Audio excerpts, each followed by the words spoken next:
was completely empty. No streetlights, no buildings, just endless darkness stretching beyond the reach of my headlights. And honestly, that's what makes night driving so unsettling. Once you're far enough from civilization, anything can happen out there. A wrong turn, a stranger on the side of the road, a car following you for miles with no explanation. And the worst part is, there's usually nobody around to help. Tonight's video features 3 true creepy night drive horror stories involving isolated highways, disturbing encounters, and terrifying moments deep in the middle of nowhere. So, lock your doors, keep your eyes on the road, and let's get into tonight's stories.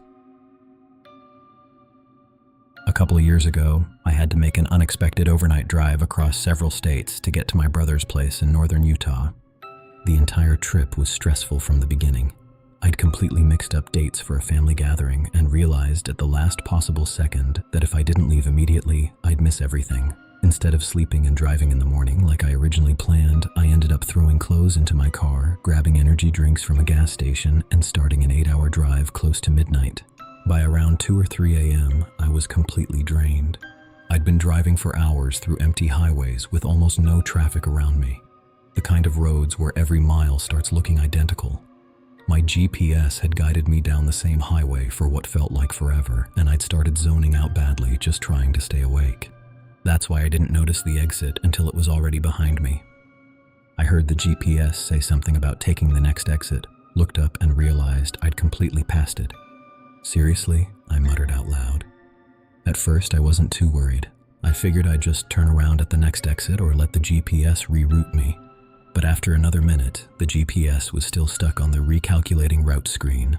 No directions, no map loading, nothing. I checked my phone and noticed my signal had almost completely disappeared too. That uneasy feeling started creeping into my stomach. Still, I kept driving, expecting another exit or at least a turnaround spot somewhere ahead. Instead, the road only became stranger. About a mile farther down, I noticed a black sedan parked on the shoulder with its hazard lights blinking. I slowed slightly while passing it. At first, I assumed it was another lost driver dealing with the same issue I was having. But something about it immediately felt off. The car was completely dark except for the hazards, no dome light, no visible person inside, and it was parked at a weird angle like it had pulled over suddenly. I remember glancing at it in my mirror for several seconds after passing it. Then I kept going. Within another few minutes, the highway abruptly narrowed from multiple lanes into a single cracked road surrounded tightly by dense forest. That's when I realized something was seriously wrong. This no longer looked like an active highway. It looked abandoned. The pavement became rough and uneven. Trees crowded close to the road on both sides like the forest was swallowing it. The reflective lane markers disappeared. There were no signs anymore. No lights, no buildings, nothing. Just darkness and woods. I pulled over because I genuinely didn't know what else to do. The second I stepped out of the car, the silence hit me. No traffic, no insects, no distant sounds. It was unnaturally quiet. The only thing I could hear was my engine idling and the faint sound of wind moving through the trees somewhere deeper in the woods. I tried refreshing my GPS again, still frozen. Even my phone couldn't load maps anymore. For a moment, I seriously considered turning around and driving the wrong way back toward the exit I missed. But I'd already driven far enough down the road that the idea felt dangerous. The road was too narrow, visibility was terrible, and if another car somehow came through, it could have ended badly. So instead, I decided the safest option was to keep going until I found somewhere legitimate to turn around. Before getting back into my car, I looked behind me down the road. That's when I saw someone walking toward me. At first, they were pretty far away. Just a dark figure slowly moving down the middle of the road. My immediate assumption was that it had to be the person from the black sedan. But the more I watched, the stranger it felt. Why would someone abandon their car and start walking down an isolated road in the middle of nowhere at nearly 3 a.m? And why were they walking toward me? I quickly got back into my car and locked the doors. As I drove farther, the road became even rougher until finally my headlights hit something blocking the pavement ahead. A barricade. An old metal roadblock stretched across the road. The pavement literally ended there. I parked a short distance away and just sat there staring at it while my headlights illuminated the barrier. I remember feeling this awful realization settling into my chest. I wasn't supposed to be there. That road clearly hadn't been used in a long time. Eventually, I grabbed my flashlight and stepped out. Beyond the barricade, the pavement turned into what looked like an old gravel path disappearing deeper into the woods. The trees out there looked almost black in the darkness. That's when I noticed something standing near the tree line. At first, I honestly thought it was just my eyes playing tricks on me. A shadow, a tree stump, anything. But the longer I stared, the more certain I became that it was a person. Tall, completely motionless, standing partially between the trees, watching me. Every instinct in my body screamed at me to get back in the car immediately. I slowly backed away from the barricade and turned toward my car, and nearly screamed. A man was standing directly behind me. I hadn't heard footsteps, hadn't heard breathing, nothing. He was just suddenly there, close enough that if I'd taken one more step backward, I would have walked directly into him. He looked maybe late 30s or early 40s, thick beard, buzz cut mostly hidden beneath a hood, heavy jacket, and his expression was strangely calm. For several long seconds, neither of us spoke. Then he casually said, "Road's closed, can't get through here." His tone sounded friendly enough, but there was something underneath it that immediately made my stomach tighten. I apologized automatically, trying to sound normal, even though panic was already building in my chest. Then his eyes shifted past me, toward the woods, toward the figure standing near the trees. When he looked back at me, his expression seemed different somehow. "You okay?" he asked quietly. "You look nervous." I told him I was fine, just tired from driving, but then he tilted his head slightly and asked, "What did you think you saw out there?" The second he said that, I realized I'd made a mistake even glancing toward the woods, because now he knew I'd seen something. I'm writing this only a few days after it happened because honestly, I still haven't mentally recovered from it. Right after Christmas, I drove several states over to visit family for the holidays. The trip back home wasn't especially long, but most of it cut through one of those massive empty highways where every mile looks exactly the same. To make everything fit with my work schedule, I decided to drive overnight instead of getting a hotel. At the time, it sounded smart. Less traffic, quieter roads, get home faster. But somewhere around midnight, the whole drive started feeling deeply unsettling. The first several hours were painfully boring. By around 12:30 a.m., I was basically the only car on the road. There were stretches where I wouldn't see another vehicle in either direction for 10 or 15 minutes at a time. The highway was so flat and empty that it almost felt unreal. Just darkness, headlights, and endless pavement disappearing into nowhere. I had music playing quietly just to stay awake, but even that started sounding strange after enough hours alone. At one point, I turned the music completely off because the silence outside somehow felt less uncomfortable than hearing the same songs repeating over and over. I remember checking the clock constantly because time seemed to move slower out there. At some point, I noticed headlights far ahead on the opposite side of the highway. Because the road was so open and straight, I could see the other car from miles away before it finally passed me. I barely paid attention to it at first. It was literally the only other vehicle I'd seen in forever. The car passed, normally going the opposite direction, but maybe 5 or 6 seconds later, while checking my mirrors out of habit, I noticed bright red brake lights behind me. The other car had suddenly slowed down. Then, without warning, it swerved down into the grassy ditch separating both sides of the highway and made a sharp U-turn directly toward my side of the road. I remember actually saying, "What the hell?" out loud inside my car. There wasn't an official turnaround there, no emergency lane, nothing. The driver literally crossed the ditch just to turn around and come back after me. At first, I tried rationalizing it. Maybe they missed an exit. Maybe they were lost. Maybe they had some emergency. But once the car caught up to me, it slowed down instead of passing. That's when I started getting nervous. The vehicle stayed directly behind me, matching my speed perfectly. If I sped up slightly, they sped up. If I slowed down, they slowed down. Then the headlights started flashing. Not once or twice, constantly, high beams blinking over and over like they were desperately trying to get my attention. At first, I honestly thought something might have been wrong with my car. Maybe my trunk was open. Maybe I had a flat tire. But after several miles, the flashing kept going, and there was still nobody else anywhere on the highway, just me and this car. I couldn't even tell what type of vehicle it was because the headlights were too bright.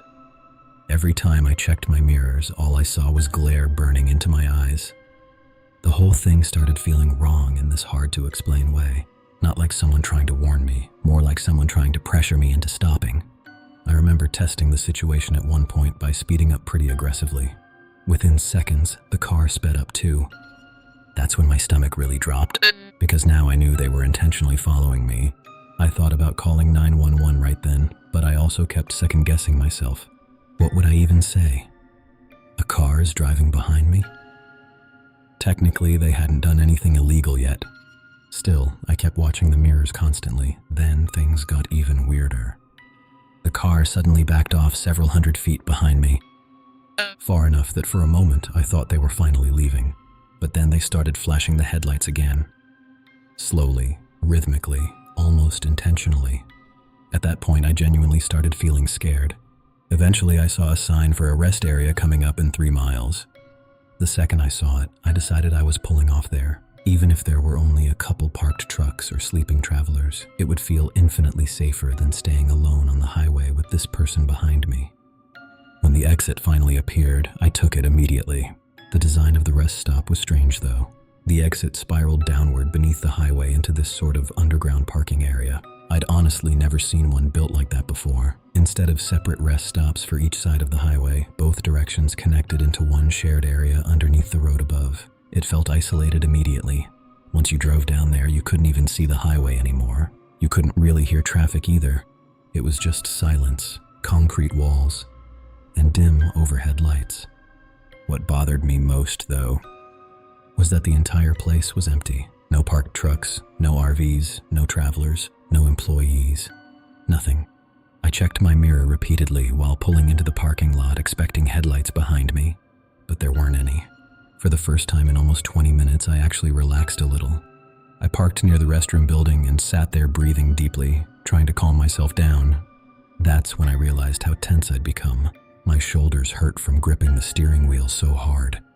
My hands were slightly shaking from adrenaline.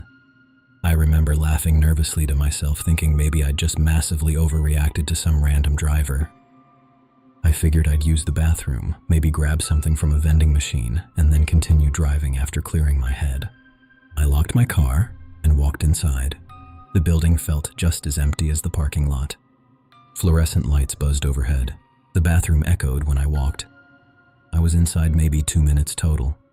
There was a vending machine near the entrance, but it was broken and dark. So I turned around and headed back outside. And the second I stepped through the doors, my stomach dropped. Another car was parked beside mine, one single space away. Despite the massive empty parking lot, whoever it was had parked directly next to me. Its headlights were still on, bright enough that I couldn't see through the windshield. I froze for a second standing there. Every instinct told me it was the same car from the highway. I started walking back toward my vehicle slowly, trying not to panic. The entire time, I had this overwhelming feeling that someone inside that car was watching me, not moving, not speaking, just staring. I got into my car immediately and locked the doors. Then I shoved the key into the ignition. Nothing happened, not even an attempt to start. The dashboard stayed completely dead. I tried again, still nothing. That's when the adrenaline really hit me, because suddenly I understood exactly how trapped I was. Underground rest stop, middle of nowhere, no people around. And a strange car parked beside me after following me for miles. My hands shook so badly I almost dropped my phone while dialing 911. The operator answered quickly, and I immediately started explaining where I was and that someone had been following me down the highway. The second I mentioned the car beside me, the woman's tone noticeably changed. She started asking questions much faster. What kind of vehicle? How long were they behind you? Did they attempt contact? The way she reacted honestly scared me even more. Like maybe this wasn't the first time something like this had happened out there. Then, while I was still talking to her, the car beside me slowly backed out of its parking spot. For one brief second, I thought they were leaving. Instead, the vehicle repositioned directly behind my car, blocking me in completely. I remember my entire body going cold. A few seconds later, the driver's side door opened, and a man stepped out. I've been driving long-haul routes for almost 8 years now. If you ask most people what trucking is like, they imagine highways packed with traffic, truck stops full of people, neon signs, diners, and radio chatter nonstop through the CB. And sometimes it is like that, but a lot of routes aren't. A lot of routes are just darkness, empty roads stretching through nowhere for hours at a time. No towns, no lights, no cars, just you, your engine, and the feeling that if something went wrong out there, nobody would know for a very long time. I mostly drove routes through Montana, Wyoming, and parts of the Dakotas. Huge empty stretches of land, especially at night. You could drive 30 minutes without seeing another vehicle. Anyway, this happened about a year ago during late November. I was hauling a refrigerated trailer through eastern Montana on my way toward North Dakota. Nothing unusual about the route. I'd driven it at least 20 times before. The weather was freezing cold, but clear enough to drive safely. Around 1 a.m., I was maybe 3 hours from my next stop. I had my CB radio on channel 19 like usual. Most truckers keep it on in case someone needs help or wants to warn about road conditions, cops, accidents, animals crossing, things like that. Usually though, especially that late at night, it stayed mostly quiet.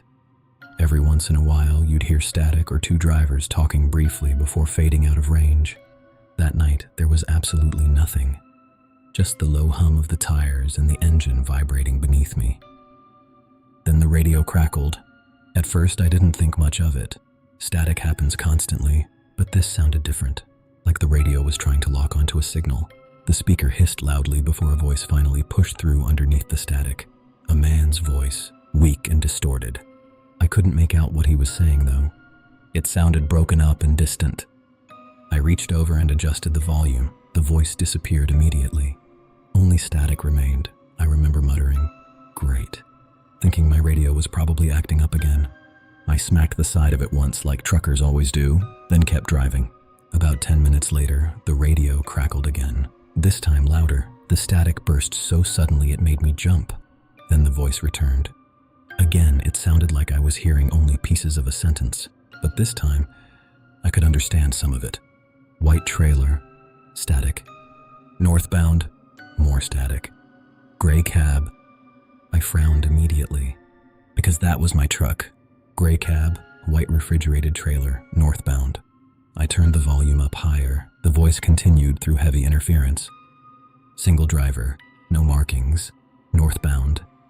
Every detail described my truck exactly. Then the voice stopped. Dead silence. I checked every mirror immediately. Nothing behind me, nothing ahead of me. No headlights anywhere, no truck stops nearby, no exits, nothing. The road was completely empty. I remember feeling this weird pressure in my chest. Not panic exactly, just intense uneasiness, like someone had been watching me without me realizing it. I grabbed my phone to call another driver buddy from the company just to tell him about it because honestly it creeped me out, but I had no service. Not even one bar. That wasn't unusual out there, but the timing still bothered me. For the next 20 minutes, I kept trying to convince myself there was a reasonable explanation. Maybe another trucker saw me earlier and was joking around. Maybe radio signals were bouncing weird off the atmosphere. I don't know, but it still didn't explain how nobody was visibly near me. Eventually, I saw signs for a small gas station up ahead. One of those isolated truck stops that barely qualifies as a truck stop. Just pumps, a tiny building, and usually one exhausted employee inside. I decided I'd stop there, partly for fuel. Mostly because I wanted to get off the road for a few minutes and clear my head. When I pulled in, I noticed immediately that the building was dark, closed, no attendant, no other trucks, no cars, nothing. The entire place looked abandoned, but the pump still worked, so I pulled alongside one and started fueling. The second I stepped out of the cab, I got this overwhelming feeling that I was being watched. And I know that sounds dramatic, but truckers learn to trust gut instincts, especially on isolated roads. There's a difference between being alone and feeling alone. That place didn't feel empty. It felt like someone was nearby, hiding in the dark. I kept scanning around while the fuel pumped. The cold wind blowing across the lot somehow made everything quieter. No insects, no distant traffic, nothing. Just silence. I suddenly didn't want to be there anymore. I stopped fueling early, climbed back into the truck, and started pulling out. That's when I saw headlights appear down the road behind me. An old pickup truck slowly approached the gas station. No headlights at first, just darkness moving, then the dim yellow lights flickered on briefly. The truck looked ancient, rust all over the body, one headlight dimmer than the other. As soon as the driver saw me pulling out, the The truck stopped completely in the road, didn't turn into the station, didn't continue driving, just sat there, watching. Every alarm bell in my head started going off. I accelerated immediately and got back onto the highway, but even after leaving the station, the feeling didn't go away. I kept checking my mirrors. The pickup eventually started moving again behind me, but stayed far enough back that I could barely see it. Then, maybe 10 minutes later, I saw another vehicle ahead blocking the road. A sedan sitting sideways across both lanes, and standing beside it was a man waving his arms frantically. At first glance, it looked like someone needed help, but something felt wrong immediately. The car wasn't damaged. No smoke, no hazard lights, nothing. The guy didn't look injured either, and he wasn't acting panicked. He was acting focused, like he was specifically trying to get me to stop. Then I checked my mirror and saw the old pickup truck rapidly closing distance behind me. That's when it clicked. This wasn't an accident. It was a setup. The man ahead started moving toward my lane, waving harder, trying to force me to brake, but I hit the gas instead. My trailer fishtailed slightly as I swerved around the sedan. The guy barely jumped out of the way in time. I remember hearing him scream something as I passed. At the exact same moment, the pickup truck behind me accelerated too. I could see it trying to box me in from the rear, but once I got around the sedan, I floored it. My truck roared forward hard enough that the trailer shook violently. I looked back once and saw two men standing beside the blocked car while the pickup stopped behind them. One of them looked furious, yelling and throwing his arms around like the whole thing had gone wrong. And honestly, I think it had, because if I'd stopped even for a few seconds out there, I genuinely don't think I would have made it home. That was the last night drive I ever did without constantly checking my mirrors. People always talk about how peaceful driving at night is. Empty highways, no traffic, just music and open roads. But after hearing these stories, I think we all know there's another side to it. Because when you're completely alone on a dark road at 2 o'clock in the morning, there's nobody around to help you. And sometimes the people you run into out there aren't stranded, they aren't lost, and they definitely aren't friendly. Maybe the scariest part about all of these stories is that none of the victims truly know what would have happened if they stayed even a few seconds longer. One wrong decision, one stop, one open door, and these stories could have ended very differently. So if you're ever driving late at night and something feels wrong, trust your instincts. Don't ignore that feeling in your gut, because sometimes fear is the only warning you get. If you enjoyed tonight's video, make sure to leave a like, subscribe, and turn on notifications so you don't miss future uploads. And if you've ever experienced something terrifying while driving alone at night, feel free to share your story in the comments below. Stay safe, and don't look too long into your rearview mirror tonight.